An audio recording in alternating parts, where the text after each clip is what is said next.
You ever have one of those days where the air just feels heavy, like even the sun doesn't want to come out, but you get up and do your thing anyway, just trying to make it through? Yeah, well, that was the day everything went sideways for us.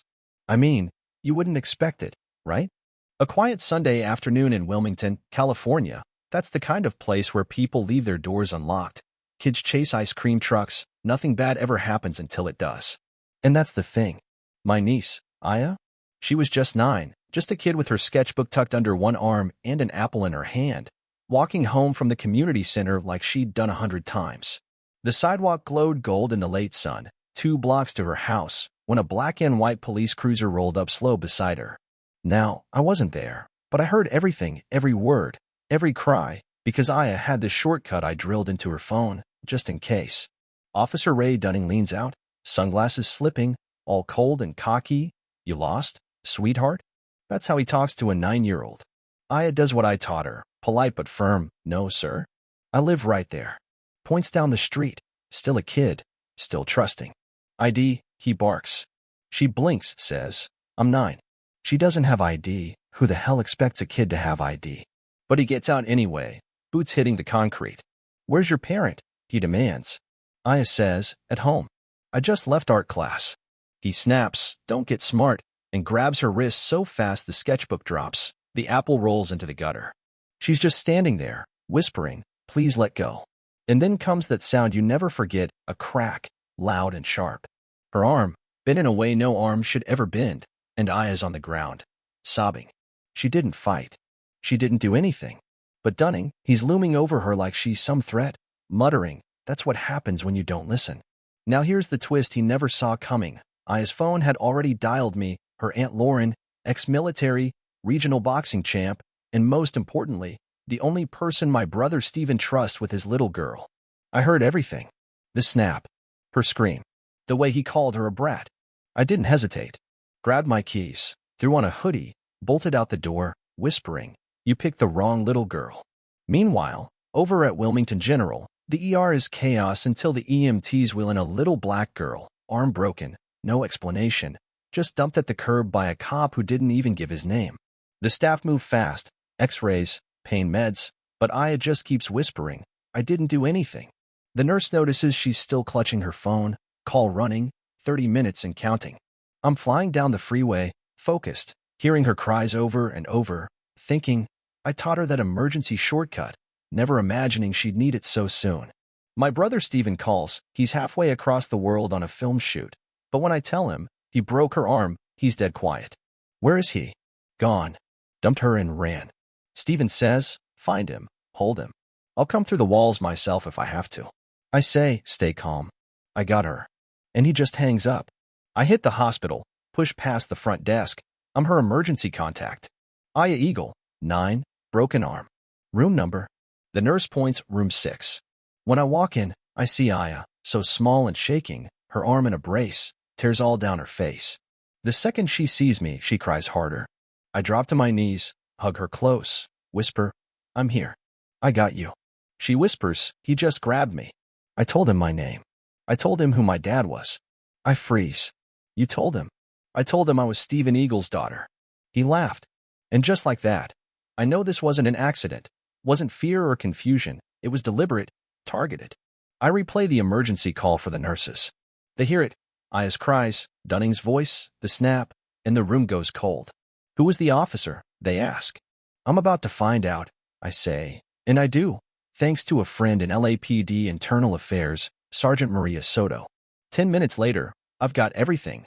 Officer Ray Dunning, badge, patrol car, prior complaints, the whole file. Aya falls asleep. I stand outside her room, waiting. My phone buzzes. Soto, we got him. Not even on duty. Stole the patrol car. Eats at Benny's Grill every Sunday. Don't do anything reckless, she warns. But I'm already gone. I'm not going to touch him. Not yet. I wait across from Benny's, watch Dunning bark at the waitress, all cocky, and then I walk in. No words.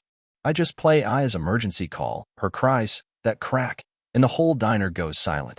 Dunning goes pale. Where'd you get that? I tell him. You know who that girl is? Doesn't matter. She resisted. She's Stephen Eagle's daughter, I say. He looks like he just saw a ghost. And I'm Lauren Eagle. I slide a napkin across the table.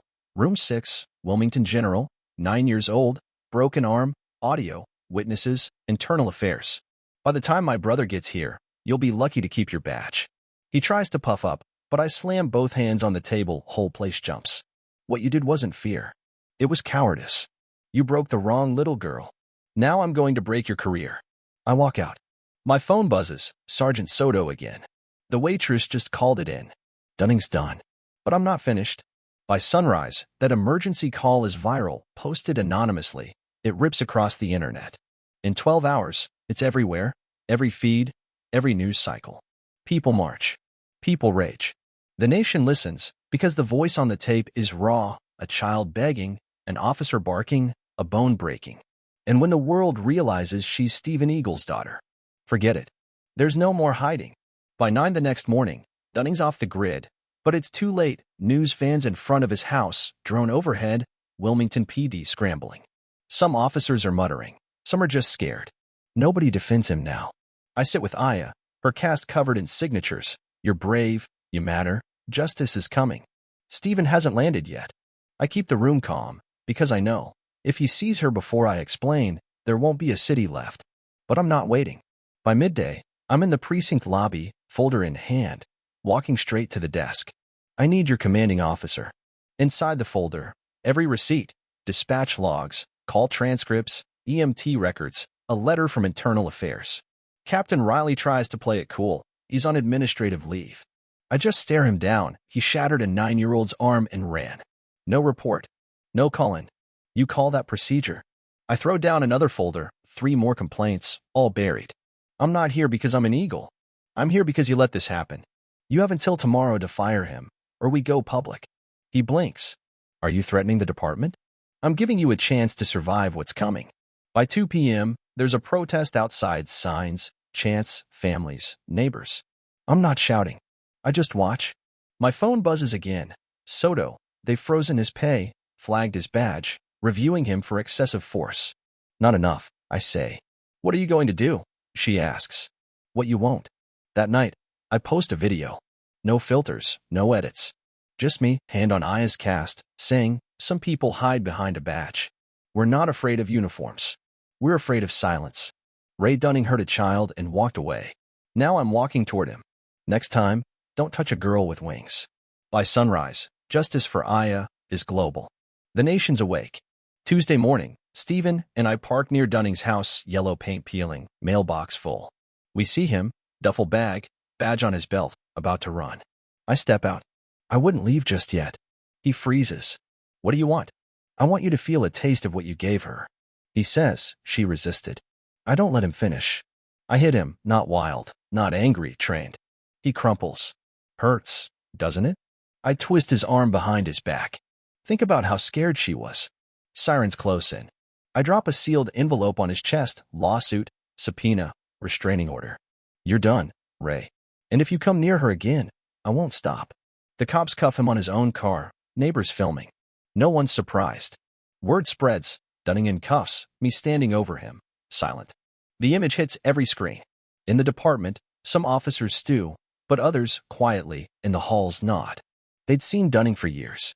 No one expected anyone to fight back. That afternoon, Soto calls. You're getting heat, she warns. They're calling you emotional, volatile, maybe excessive force. I laugh, dry. He broke a child's arm. Now I'm excessive. You embarrassed them. You made them look weak. I didn't make them weak. I just turned on the lights. Protests double. Celebrities tweet. The DA reopens 10 old cases. Still, the police are silent until Stephen arrives in a black SUV, climbs the steps, and takes the mic. The crowd goes dead quiet. A man broke my daughter's arm. Not because of who she was, but because he looked at her and saw nothing worth protecting. You picked the wrong little girl, Ray Dunning, and you've got one shot to fix this before we fix it for you. He steps back. Inside, the interim chief's phone rings. The mayor, fix this. Now. That night, at home, Stephen and I read messages. Thousands. Parents, victims, whistleblowers. We can't let this stop with Dunning. We launch FIST, Fighters for Institutional Safety and Truth. Civil rights lawyers, detectives, trauma counselors. We take every story, every file, and go national. But the backlash? That comes fast. They try to intimidate us. A pre-dawn arrest. No warrant. No Miranda. Just cuffs and silence. Neighbors film it. It hits social media in 10 minutes. Stephen shows up at the holding cell with lawyers and a federal agent. Flashes all the evidence. They have to let me go. The city tried to silence us, and now everyone's watching. We hold a town hall, standing room only, parents and kids, former officers, every story like a wound. We're building a record, I tell them. A case. And when it's done, every name, every badge, every file comes out. Our site, eaglejustice.org, goes live. 18,000 submissions by morning. The chief resigns. 3 officers on leave. The DA reopens every old case linked to Dunning. Upstairs, Aya smiles for the first time in days. Will other kids be okay now? She asks. They will, I say. Because you spoke, and now the world is speaking too. In court, the trial is packed. This isn't just about one crime. It's a whole system finally on trial. The prosecution plays Aya's call, the crack of her arm, the x-rays, the photos. I testify. I didn't punch Dunning out of anger. I did it because no one else would hold him accountable. The testimonies pile up. Parents, nurses, even a retired lieutenant. Dunning wasn't a rogue cop. He was protected. Aya takes the stand, tiny but fierce, holds up a drawing. I'm stronger now. The gallery stands. 8 days, 6 hours of jury deliberation, guilty on all counts. Ray Dunning leaves in cuffs, never looking back. Outside, the crowd erupts. Reporters ask Stephen, what now? He says, now we build something that doesn't need an eagle to be heard. No celebration, just organizing. Fist launches in 20 states. Thousands of stories flood in. The system pushes back. Digital attacks, leaked files, even threats. They try to scare us, smear us. But we hold a press conference. You can crash our servers. You can smear my name. You can threaten us. But you'll never erase a little girl who refused to stay silent. That's the truth. Then it gets personal. Drone footage of Aya's school, a man lurking by the fence. We move Aya to a safe location, Navy SEALs on the perimeter, Stephen a fortress. But we won't hide. We hold a press conference, drop the receipts, 49 memos, 12 sealed files, 31,000 testimonies. Then the drone footage, AI enhanced, revealing a disgraced sergeant. DOJ announces a full federal investigation, and then Aya, just 10, steps to the mic. A man broke my arm and tried to make me feel like I didn't belong. But I do. And so does every kid who never gets listened to. She lifts a drawing. Her voice matters. And you know what? In that moment, the world didn't see just a little girl. They saw a spark. A new era. Not born in anger, but in truth. So what do you think? Was it justice? Was it enough? Or is it just the start of a fight we're all still in together? I want to hear what you think. Share your take below about right, wrong, justice, or what comes next in your city. This isn't just our story. It's yours too.